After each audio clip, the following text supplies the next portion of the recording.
আমাদের একটি প্রোগ্রামে, তখন রমনার ডিসি ছিলেন সাজ্জাদ হোসেন। ভদ্রলোক দেখতাম নামাজ কালাম পড়ে, তার মানে একটু ধার্মিক লোক। তো অন্য একটা মানুষ সম্পর্কে তো অপপ্রচার প্রপাগান্ডা আপনি করতে পারেন না।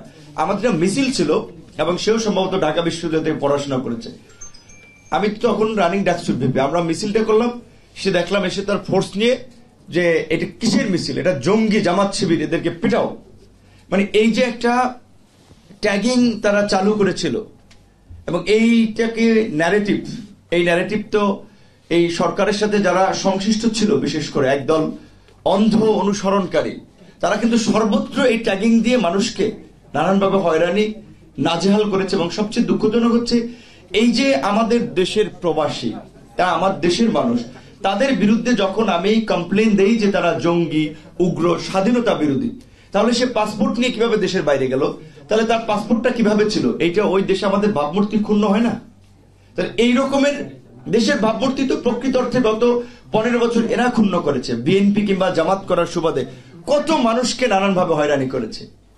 তো আমরা চাই যে এই সরকার অন্তত একটা নতুন ব্যবস্থা, সমঝোতার পথে হাঁটবে, যে ভবিষ্যতে আমি চাই না যে আওয়ামী লীগ করার কারণেও কিংবা অন্য কোনো দল করার কারণে প্রবাসীতে আমাদের যারা দূতাবাস কনসুলেট থাকবে তারা এই ধরনের একটা পরিস্থিতির শিকার হোক। কারণ দেশের বাইরে তো তাদের কেউ নেই, এমবেসি বা দূতাবাস তাদের অভিভাবক, একমাত্র প্রতিষ্ঠান।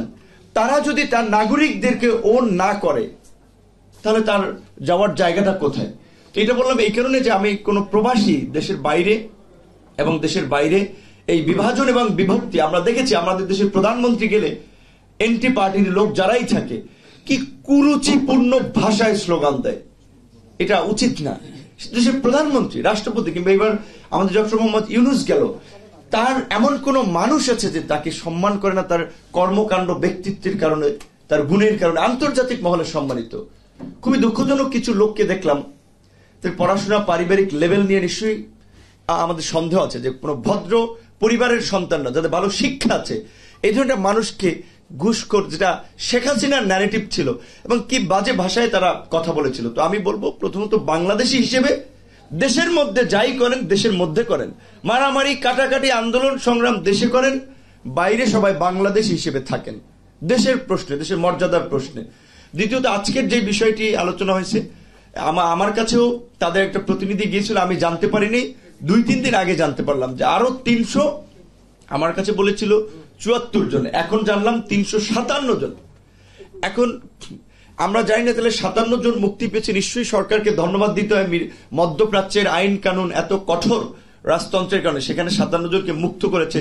এখন এখানে বাকিরা কেন মানে জেলে রইল? তাহলে কি তথ্যের গ্যাপ ছিল? আশা করি সরকার সেই দিকে মনোযোগ দিবে এবং ব্যক্তিগতভাবে মর্তুজা ভাইয়ের কানেক্টিভিটি আছে, আসিফ নজরুল থেকে শুরু করে প্রধান উপদেষ্টাকে রিচ করার আমাদের আছে, এখানে সবারই আছে। কাজে আমরা সবাই আমাদের জায়গা থেকে সেই প্রচেষ্টাটা চালাবো। এবং সবচেয়ে বড় কথা, মর্তুজা ভাইয়ের কথা বলেছে, কথাটা অনেকে হয়তো খেয়াল করে নেই, যে এই প্রবাসীদের অনেকে ওখানে প্রতিষ্ঠিত ব্যবসায়ী ছিলেন, ভালো টাকা পয়সা ছিল, দেশেও তারা পাঠাতেন, তাদের উপরে বিভিন্ন প্রতিষ্ঠান পরিবার নির্ভরশীল ছিল। এখন তারা শূন্য হাতে ফিরে এসেছেন। সুতরাং আমরা যদি এই আন্দোলনের অংশগ্রহণকারীদেরকে দ্বিতীয় মুক্তি সংগ্রামের লড়াকু যোদ্ধা হিসেবে স্বীকৃতি দেই, শহীদদেরকে আমরা স্মরণ করি, আহতদের আমরা স্মরণ করি, তাহলে এখন যারা বেঁচে আছে তাদেরকেও তো আমাদের মানে আমলে নেওয়া দরকার। এই মানুষগুলো যে ক্ষতিগ্রস্ত হয়েছে, জেনে শুনে বিষপান করেছে তারা, যে আমেরিকাতে প্রতিবাদ করা, ইউরোপে প্রতিবাদ করা আর মধ্যপ্রাচ্যে এক না, তারা জেনে শুনে প্রতিবাদ করেছে। এই 357 জন এবং যেই 357 জন আপনার মুক্তি পেয়েছে তাদেরকে আমি মনে করি একটা রাষ্ট্রীয় সংবর্ধনা দেওয়া দরকার, যে এইরকম একটা ঝুঁকি নিয়েছে। এবং অবশ্যই তাদের ক্ষতিপূরণের দাবিতে, যেটা আমি বলছি, মর্তুজার খুবই ভালো রিলেশন, এই মন্ত্রণালয়ের দায়িত্বে আছে প্রবাসী কল্যাণ, বৈদেশিক কর্মসংস্থান আমাদের আছে, তাদের জন্য আমরা সম্মিলিতভাবেও কিছু করতে পারি। একটা চিঠি তাদের পক্ষ থেকে দিলে, মর্তুজা ভাই সেখানে যদি চিঠির ড্রাফট করে, আমরা সবাই স্বাক্ষর করে দিলাম, যাতে তারাও খুব গুরুত্বের সাথে দ্রুত সময় বিবেচনা করে। এবং সর্বশেষ আমার কথা হচ্ছে যে আমাদের প্রবাসী শ্রমিকরা দেশের বাইরে যেতে একটা পাসপোর্ট করা থেকে শুরু করে পদে পদে দালালের আপনার ধান্দাবাজির শিকার হয়।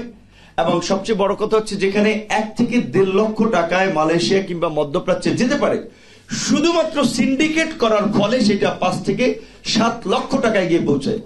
এবং বাস্তবতা হচ্ছে এই সিন্ডিকেট সাংবাদিক হিসেবে আশরাফ কায়সার ভাই করে না, মান্না ভাই আমার মতো লোক, আমরা এই সমস্ত এই আদম ব্যবসা আমরা করি না, কিন্তু মন্ত্রীরা করে, এমপিরা করে, সরকারের ঘনিষ্ঠ জনেরা করে।